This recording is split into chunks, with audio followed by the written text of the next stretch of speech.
자, 이제 36번부터 시작을 한번 해보도록 하겠습니다. 36번. 도시공간 구조 이론에 관한 설명으로 틀린 것을 골라보래요. 1번. 호이트의 선형 이론에 따르면 선호하다 이걸 확인하시는 거예요. 2번부터 틀리게 나올 수도 있으니까. 선형 이론에 따르면 주택 지불 능력이 낮을수록 고용기회가 많은 도심 지역과 접근성이 양호한 지역에 주거 입지를 선정하는 경향이 있다. 얘는 누구의 이론이죠? 이 내용이 딱 나오면 뭐가 기억이 나시게 되냐면 이거예요. 중전 저 고통스러워요 기억나세요? 그래서 중은 뭐였고? 중심 업무지대. 저는 전이지대가 아니라 실은 점이지대 또는 천이지대였죠. 이때 경공업이 위치가 돼 있다는 얘기를 했어요. 경공업. 그러면 경공업 옆에 누군가가 살아야 된다면 저소층 주거지역 또는 근로자 주거지역이라고도 나오죠. 그 다음 고소층의 주거지역, 그 다음 직주분리 결과 빠져나가 사는 통근자 주거지대 이렇게 나눠진다는 얘기를 했습니다. 이 순서를 바꿔서 뻑하면 문제 내고 내용이 나오죠. 이게 누구의 이론이에요? 버제스의 동심원 이론? 동심원 이론. 동네 버스였죠. 그 내용. 그래서 지금 1번이 왜 틀렸는지를 이해해 두셔야 돼요. 얘는 누구의 이론이더라? 버제스의 동심원 이론입니다. 그 다음 2번. 헤이그의 마찰 비용 이론은 이 마찰 비용 이론 기억하실 때 해마 기억하시라고 그랬죠? 해마. 인어공주에 나오는 말, 타고 다니는 말이 해마죠. 해마. 그래서 헤이그의 마찰 비용 이론은 중심지로부터 멀어질수록 실제로 수송비 증가하나요? 경험과학이니까. 도심에서 멀어질수록 수송비는 증가하고 그 대신 지대는 낮아지겠네요. 그래서 교통비의 중요성을 강조했죠. 그 다음 잠시만 3번. 버제스의 동심원 이론은 거주지 분화 현상의 연구를 통하여 도시 팽창이 도시 내부 구조에 미치는 영향을 설명하였다. 네. 그래서 이렇게 거주지가 저소층의 주거지역, 고소층의 주거지역, 통근자 주거지역으로 분화되는 거죠, 지금. 그 다음 4번. 해리스와 울만 다 기억나시세요? 다 핵심 이론. 그래서 해리스와 울만이 만들었죠. 왜 울만 하신가요? 왜 울만? 예. 그래서 다 핵심 이론에 의하면 도시는 하나의 중심이 아니라 여러 개의 전문화된 중심으로 이루어진다. 맞네요. 그래서 다핵으로 이루어지더라. 그때 이 다핵이 성립되는 요인이 있었죠, 여러분. 그게 지금 이제 5번 별표 3개. 다핵심 이론에서는 지대를 지불하는 능력의 차이와 유사한 활동이 집중하는 성향을 도시의 다핵화의 요인으로 설명하고 있다. 그래서 동종업종의 직접이익, 분산이익, 동종업종, 직접이익, 그래서 몰리고. 그런데 그 해당 지역에 들어설 수 있는 면적은 한계가 있기 때문에 몰렸는데 그곳에 못 모이면 또 다른 유사 지역에 또 몰린다. 그래서 핵이 분화된다고 말씀드렸죠. 그 다음 이종업종은 이해관계가 상반된다. 이해상반 또는 분산이익. 흩어져 있는 게 좋아서 그만큼 또 핵이 분화되더라. 그 얘기였습니다. 뻑하면 바꿔서 문제 내요. 그 다음 37번. 도시공간 구조 및 입지에 관한 설명으로 옳은 것을 골라보래요. 1번. 동심원설에 의하면 중심지와 가까워질수록 범죄, 빈곤 및 질병이 적어지는 경향을 보인다. 여러분, 도심 다 높다고 했던 거 기억나세요? 그럼 도심은 도시의 중심이죠. 도시화의 정도가 가장 강한 곳이 도시 문제가 가장 심하겠죠. 그래서 동심원설에 의하면 중심지와 가까워질수록 범죄, 빈곤, 질병이 적어지는 게 아니라 많아지겠죠. 커지는 거예요. 그래서 X. 2번. 선형이론에 의하면 주택 구입 능력이 높은 고소층의 주거지는 주요 간선도로 인근에 입지하는 경향이 있다. 주요 간선도로의 동그라미 여기다 교통망의 축이라고 적어보세요. 교통망의 축. 그래서 교통망의 축에 위치한다고 해서 얘를 선형이론 또는 축이론이라고도 하죠. 그 내용. 그래서 2번이 맞고. 자, 이제 3번. 다핵심 이론에서는 다핵의 발생 요인으로 유사활동의 동그라미 이게 동종업종이죠. 분산지향성이에요? 직접지향성이에요? 직접지향성. 직접이익이죠. 이질활동간 이질활동의 동그라미 이게 이종산업이죠. 이종산업은 입지적 비양립성. 그러니까 흩어져 있어야 된다는 얘기죠. 이게 분산이익인 거죠. 표현이. 그래서 지금 3번 왜 틀렸는지 아셔야 되고 4번 도시 공간 구조의 변화를 야기하는 요인은 교통의 발달도 따지지만 소득 증가와도 관련이 있나요? 여러분 그냥 한번 대답해 보세요. 우리 소득 증가하면 양평 나가서 별장 짓고 산다? 그래서 소득이 증가하면 고수층의 주거지역은 더 외곽으로 빠져나가죠. 원래 기본은. 그랬더니 소득 증가하면 도심 한복판에 50억, 100억짜리 아파트에 살잖아요. 이런 얘기는 지금 하시면 안 돼요. 그 다음 5번. 자파점, 세탁소는 산재성 점포 맞죠? 백화점, 기금속점은 도심 한복판에 몰리죠, 여러분. 그러니까 얘는 집심성 점포겠죠. 그 다음 38번. 다음에서 설명하는 도시공간 구조이론. 원래 잠깐만 여기 보세요, 여러분. 도시공간 구조이론은 무엇입니까? 박스형 문제로 나오고 내용이 쭉 나와 있으면 이 문제는 정말 맞히기 쉬워요. 사람 이름만 떠도 바로 맞힐 수 있어요. 사실은. 그런데 각각의 도시공간 구조이론에서 무엇은 맞는지 틀리는지가 아까처럼 보기로 나오는 게 더 어렵다는 게 느껴지시죠? 그래서 첫 번째. 미국의 도시경제학자인 호이트가 주장하였다. 이미 끝났네요. 게임 끝. 선형이론이죠. 그 다음 두 번째. 도시공간 구조의 성장과 지역 분화에 있어서 중심 업무 지구로부터 도매 경험 공업 지구, 저급주택지구, 중급주택지구, 고급주택지구들이 주요 교통 노선에 따라 쇠기형 지대 모형으로 확대 배치된다. 똑같은 표현인 거예요. 그 다음 주택가격의 지불 능력이 도시공간의 유형을 결정하는 중요한 요인이 된다. 주택가격 지불 능력의 동그라미, 이게 소득 수준이죠. 고, 중, 저소득에 따라서 각각 위치하는 곳이 달랐던 거잖아요. 그래서 1번이 답이네요. 그 다음 39번. 동심원 이론에 관한 설명으로 틀린 것을 골라보랍니다. 칠판 이쪽 보세요. 심원 이론인가요? 그래서 어떤 도시? 시카고시. 그래서 해리스와 울만의 다이심 이론은 리런, 런던. 이었던 거 기억나세요? 그래서 1번. 20세기 초반 미국 시카고 대학의 시카고 학파를 중심으로 발전하였다. 이거 시카고 학파가 시험 문제에 틀린 답으로 나올 가능성은 거의 없다고요. 하버드 대학 이런 식으로 안 나와요, 시험 문제에. 그 다음 2번. 도시의 공간 구조를 도시 생태학적 관점에서 접근하였던 거 맞고. 그 다음 3번. 침입, 경쟁, 천의 등의 과정으로 설명하였다. 여러분, 아까 제가 뭐라고 외우시라는 얘기를 했냐면 침입, 경쟁, 천의가 나오면 동네 버스는 다른 동네 침입한다. 그렇게 기억하시고 마는 거예요. 그 다음 4번. 티넨의 고립국 이론은 버제스의 동심원 이론을 농업 부분에 응용한 것이다. 4번 보기에 별표를 3개 치세요. 별표 3개. 그리고 제가 설명드렸던 내용이 기억나나 보세요. 제가 뭐라고 설명드렸었냐면 모든 서양의 입지 이론에 시초가 있다고 그랬죠. 그게 누구의 이론이었어요? 티넨의 농업 입지론. 티넨에는 고립된다? 티넨의 고립국 이론에서 출발했다고 그랬죠. 그래서 어떤 이론이 티넨의 고립국 이론에 영향을 끼쳤다 그러면 걔는 X. 어떤 서양의 이론이 티넨의 고립국 이론에 영향을 아예 받지 않았다 그래도 걔는 X. 네, 그게 문제를 푼 요령이었습니다. 그러면 지금 4번은 티넨의 고립국 이론은 버제스의 동심원 이론을 농업 부분에 응용했다고 그랬잖아요. 그러니까 지금 버제스의 동심원 이론이 티넨의 고립국 이론에 영향을 끼쳤다고 그랬으니까 X인 거죠. 반대죠, 여러분? 반대. 그 다음 5번. 이 이론에 따르면 천의지대 혹은 점의지대는 중심 업무지구와 저소층의 주거지대의 사이에 위치한다.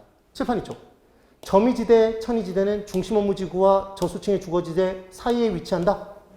맞죠? 그래서 여기 보시면 점의지대의 외측에 저소층의 주거지역이 위치하나요? 내측에 위치하나요? 점의지대의 외측, 바깥쪽에 저소층의 주거지역이 있어요? 내측에 있어요? 외측. 이것도 함정파면 헷갈려요. 그래서 따라해보세요. 중전, 저 고통스러워요. 네, 그렇게 기억하시는 겁니다. 그 다음 40번. 틀린 것을 찾으래요. 1번. 동심원 이론에 따르면 저소득층일수록 고용기회가 적은 부도심과 접근성이 양호하지 않은 주거를 선정하는 경향이 있다. 여러분 여기 보실래요? 저소득층은 왜 지금 중심 업무지구 가까이에 위치가 돼 있죠, 여러분? 공장 다니면서 일을 해야 될 거잖아요. 근로자 주거지대가. 근데 외곽에 빠져나가 살면 교통비 부담이 커지겠죠. 그래서 최대한 가까이 위치해서 살려고 하는 거죠, 지금. 그러니까 지금 1번이 왜 틀렸는지 이해되시죠? 네. 그 다음 2번. 선형이론 고수층의 주거지역, 주요 교통노선 축으로 접근성이 양호한 지역에 입지하는 거고. 그 다음 3번. 동심원 이론에 의하면 점지대는 고수층의 주거지역보다 도심에 가깝게 위치한다. 그려보면 바로 나오죠? 더 가깝죠? 그 다음 4번. 다핵심 이론에서 도시는 하나의 중심지가 아니라 몇 개의 중심지로, 다핵으로 형성되는 거고. 그 다음 생태학적 관점에 있어서 침입, 경쟁, 천위로 끊임없이 변화한다. 지금 그 얘기인 거죠. 41번. 옳은 것을 골라보래요. 1번. 소득 증가와 관련이 없나요? 있다고 그랬죠. 그 다음 2번. 버젯스는 도시의 성장과 분화가 주요 교통망에 따라 확대, 주요 교통망 뜨면 뭐다? 선형이론이죠. 호이트의.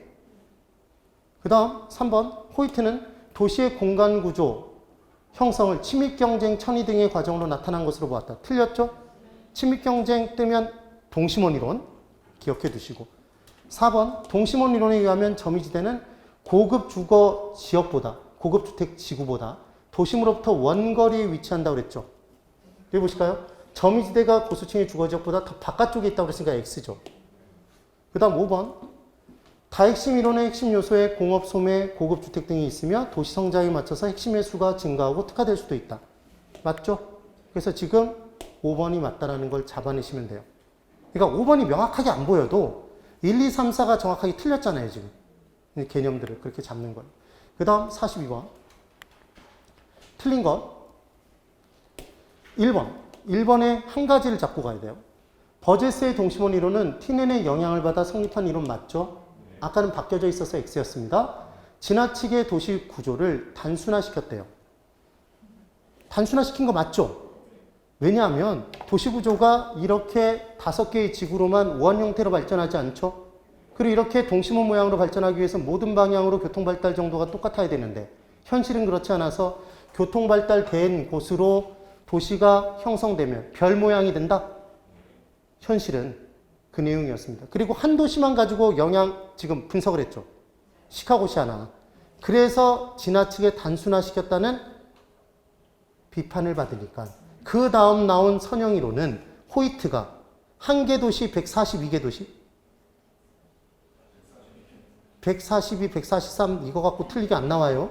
그래서 100개를 넘는 도시를 가지고 분석해서 만든 이론이었죠. 그런 내용 정도가 기억나시면 돼요. 그 다음 지금 2번에 그러니까 왜 지나치게 단순화시켰다는 비판을 받는지를 기억해 두시면 되고 동심원 이론은 2번. 버젯스의 이론에 의하면 도시는 중, 전, 저, 고통스러워요가 돼야 되죠. 그런데 지금 중심 업무지대, 천위지대까지는 맞아요, 여러분. 그 다음 뭐가 나와야 되죠? 저수층의 주거지대, 노동자 주거지대가 나와야 되겠죠? 그 다음 고급 주거지대, 통근자 주거지대가 돼야 되죠. 바뀌었죠? 순서가. 이 순서 꼭 기억해 두세요. 그래서 2번 문제는 2번 보기에는 별표를 3개 치십시오. 그 다음 3번 호이트의 이론, 버젯스 이론 다음에 나왔어요. 그래서 버젯스의 동심원 이론 수정한 거 맞고 교통발달과 더불어 도시가 부채꼴 모양으로 성장하죠. 부채꼴의 동그라미, 거기에 선형, 부채 선자죠. 그 다음 4번 베리의 유상도시 이론. 유상이 뭐였죠, 여러분? 리본 모양. 그래서 도시가 자동차 문화의 발달에 따라 이렇게 리본 모양으로 발전하더라. 간선 도로망을 따라서. 이게 베리의 리본 모양, 베리본 이렇게 외웠었죠. 유상도시 이론. 그래서 도시가 리본 모양으로 성장한다는 주장이다. 5번 해리스와 울만의 다핵심 이론.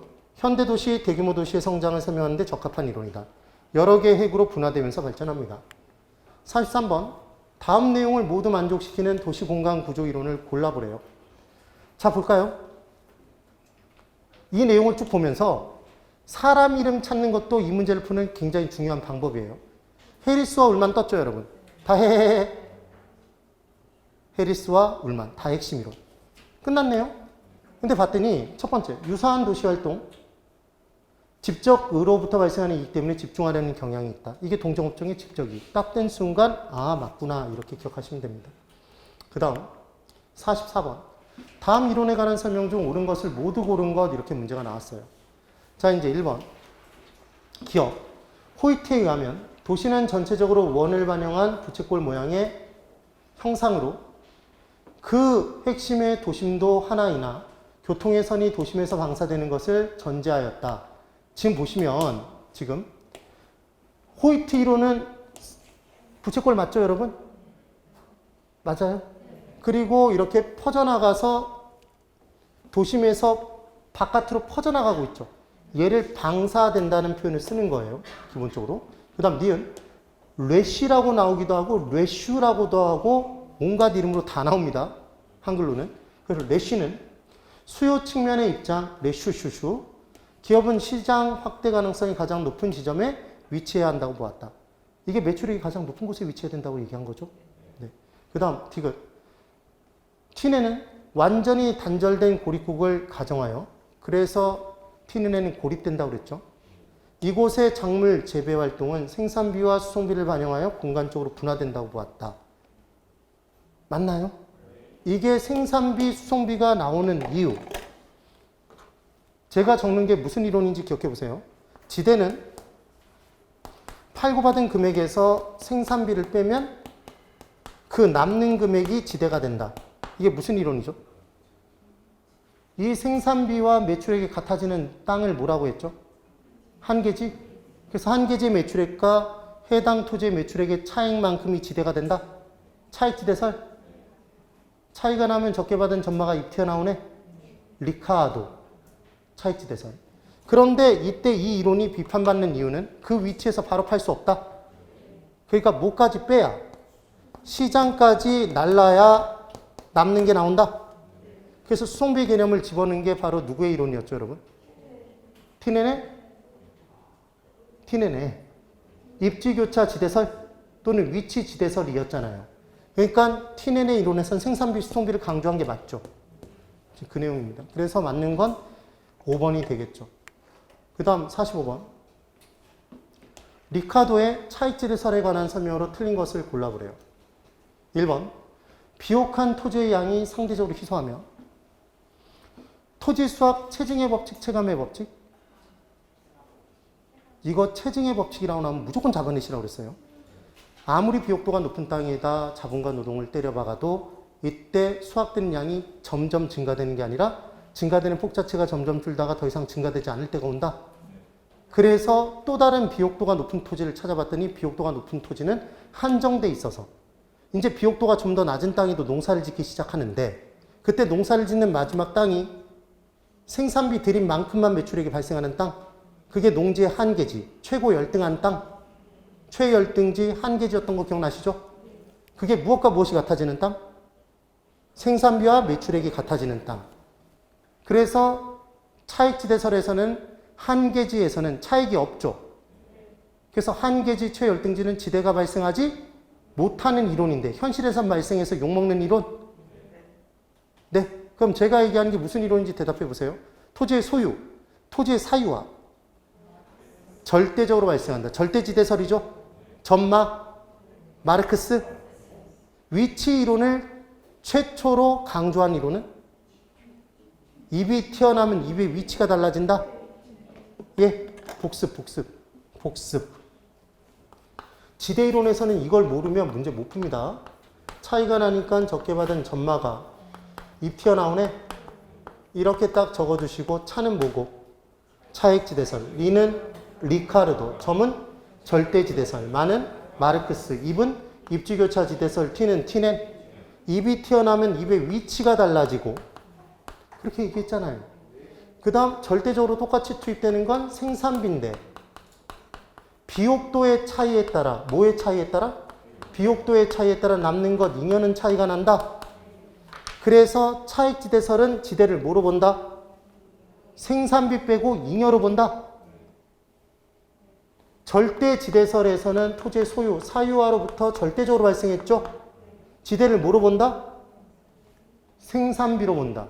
위치 문제를 강조한 건 누구의 이론이다? 티넨의 위치지대설. 얘를 위치지대설이라고 나오면 찾아내실 수 있겠어요? 네.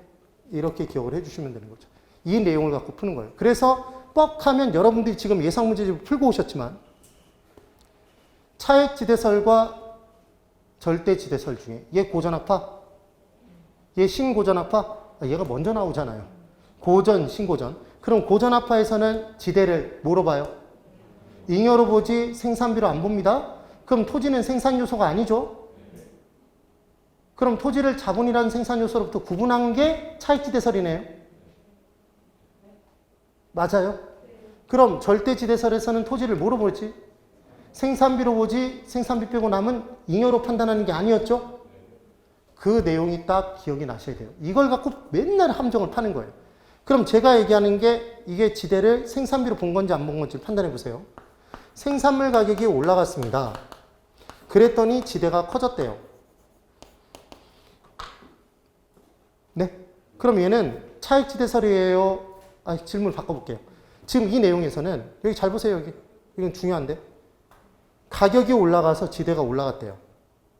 그럼 얘는 판매 가격이 올라가서 지대가 올라갔다면 지대를 생산비로 본 것이다. 생산비로 안 본 것이다. 뭘 물어보는지 모르겠다. 지금 무슨 얘기냐면 판매 가격이 올라가서 뭐는 동일한데 생산비는 동일한데 남는 거 잉여가 커졌잖아요. 그래서 가격이 올라감에 따라 지대가 올라간다고 얘기하는 건 무슨 지대설이고 차익지대설이고 얘는 결국은 뭐로 본 것이다? 잉여로 본 거죠. 생산비 빼고. 그런데 이번에는 지대가 올라가서 생산물 가격이 올라갔대요. 그럼 가격은 뭐에 의해서 결정된다? 비용에 의해서 결정된다고 그랬죠. 지대를 생산비로 본 거잖아요. 이게 무슨 지대설이죠? 절대지대설이죠. 절대지대설에서는 뭐로 본 거예요? 생산비로 본 거죠. 이해가 되세요? 그러면 볼게요. 1번 다시. 비옥한 토지의 양이 상대적으로 희소하며 수학 체감 현상으로 인해 지대가 발생한다고 하였다. 리카르도의 차익지대설 맞죠? 이거 체감에 동그라미 치시고 별표 3개 치세요. 이거 체증으로 바꿔놓으면 거의 되면 걸려들어요. 그 다음 2번. 특정 토지의 지대는 해당 토지의 생산성과 한계지의 생산성의 차이에 의해서 발생한다. 맞죠? 그래서 한계지에 동그라미 치시고 얘를 뭐라고 낼 수도 있다? 최열등지. 그 다음 3번. 곡물에 대한 수요 증가는 토지 수요의 증가를 초래하므로 고가의 상승 동그라미 이게 판매 가격의 상승이죠. 그래서 판매 가격의 상승이 지대의 상승을 유발한다. 지대 상승 동그라미. 그러니까 얘는 가격이 올라가서 남는 게 커졌다는 얘기잖아요. 그러니까 잉여로 본 거죠, 지금. 그 다음 4번. 한계지에는 지대가 발생하지 않는다고 주장하였다. 차익지대설에서는 한계지에서 지대가 발생하지 않는 거죠. 근데 실제로 발생해서 욕먹었던 거죠. 되세요? 그럼 이제 5번. 토지의 사용 대가가 상승함에 따라 곡물 가격 상승이 초래되며 여러분 줄 그어보세요. 토지의 사용 대가 줄 그어보세요. 그럼 토지의 사용 대가가 지대잖아요. 지대가 상승됨에 따라 곡물 가격이 상승됐다는 얘기는 얘는 지대가 생산비인 거죠. 그래서 지대는 보다 비옥도가 높은 토지에 발생한다고 하였다. 뒷부분 맞는데 앞부분이 왜 틀렸는지 이해되세요? 이거 예상 문제죠. 이렇게 나오면 정말 어려워요. 이거 판단하기 어렵다고. 그 다음 46번 29회 지대이론에 대한 설명으로 옳은 것. 46번까지만 오늘 풀래요. 더 못 풀겠어요. 많이 지쳤어 지금. 예. 저만 달리면 뭐 하겠어요. 46번 지대이론에 관한 설명으로 옳은 것을 골라보랍니다. 1번 차익지대는 토지의 위치를 중요시하고 B 틀렸죠? 위치를 중요시 여긴 건 누구의 이론? 티넨의 이론. 티넨의 위치지대설. 2번 준지대는 준마이 기억나세요 여러분? 그래서 준지대는 기계장비 등과 같이 토지와 같이 고정자산으로 쓰이는 비용인데 기계장비는 노후화가 진행되나요? 그래서 새로운 기계장비가 더 높은 초과인을 얹어주는 부분만큼을 더 얹어서 대가를 지불하는 게 그게 준지대였죠. 근데 토지는 영원히 계속되는 데 반하여 기계장비는 노후화가 진행돼서 달아 없어지니까 준지대의 정말 중요한 특징은 단기에는 존재하지만 장기적으로 소멸한다. 그게 제일 중요한 포인트였죠. 그래서 2번. 준지대는 토지 사용에 있어서 지대의 성질에 준하는 잉여로 영구적 성격을 갖고 있다. 삐 틀린 거죠, 지금? 영구적이 틀렸네요.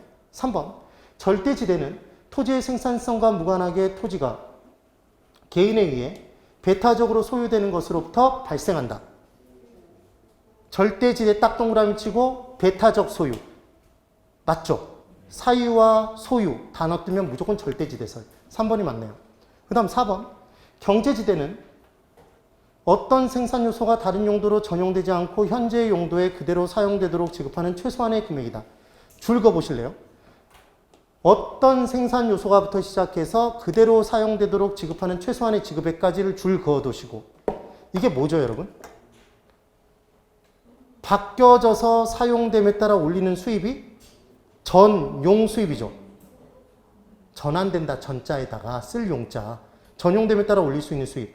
그러면 지금 이 생산 요소가 원래의 생산 부분을 그대로 투입되도록 만들기 위해서는 다른 부분의 감에 따라 올릴 수 있는 수입 이상은 최소한도로 줘야 된다. 전용 수입 이상을 줘야 되고 이 생산 요소가 다른 생산 요소보다 상대적 희소성을 띄어서 초과이윤을 발생시켜주면 더 얹어주는 부분이 경제적 지대였죠. 파레토 지대, 파전, 그 내용. 그래서 지금 4번은 틀렸죠. 뭐에 설명을 했다 지금? 전용 수입에 설명을 했잖아요. 그 다음 5번. 입찰지대는 토지 소유자의 노력과 희생 없이 사회 전체의 노력에 의해 창출된 지대다라고 얘기를 했는데 정말 택도 없는 얘기예요. 입찰지대는 소비자가 집을 의향이 있는 최대 지대인 거죠. 맞아요? 최대한의 지대였어요. 완전히 틀린 내용이네요. 그래서 46번까지를 풀었습니다. 여러분 잠깐만 절 보세요. 제가 생각한 것보다는 진도를 못 나갔는데 중요한 건 제가 진도를 빨리 나가는 건 빨리 나갈 수 있다면 여러분들이 잘 아시는 거고 진도를 잘 못 나가는 건 여러분들이 막히니까 진도를 빨리 못 나가는 거예요. 그리고 하나, 우리 이 교재에서 예상 문제가 기존의 기출문제와 다르게 다른 내용들이 나오고 있는 부분이 입지지대론, 입지이론, 지대이론, 지금 도시 공간 구조이론이란 말이에요. 그래서 제가 설명드릴 내용이 좀 더 많았던 거예요. 이 부분 보시고 다음 주에 연결해서 이 부분 끝내고 50몇 번까지 끝내고 지금 제가 정책론의 2편까지 풀어오시라는 얘기를 했죠. 토지정책까지. 그 뒤로 풀어오시고 어디까지는 다 풀어오시냐면 정책론까지는 일단은 다 풀어오세요. 일단. 그리고 지금 방학이 있으니까 숙제로 어디까지 더 풀어오시냐면 237페이지까지는 풀어오세요. 다음 주에 237까지 무조건 나간다는 얘기는 아닙니다. 최대한 나가보겠는데 그리고 하나 어쩔 수 없이 말씀을 드리는 게 이 뒷부분에 완전히 겹쳐지는 문제가 있으면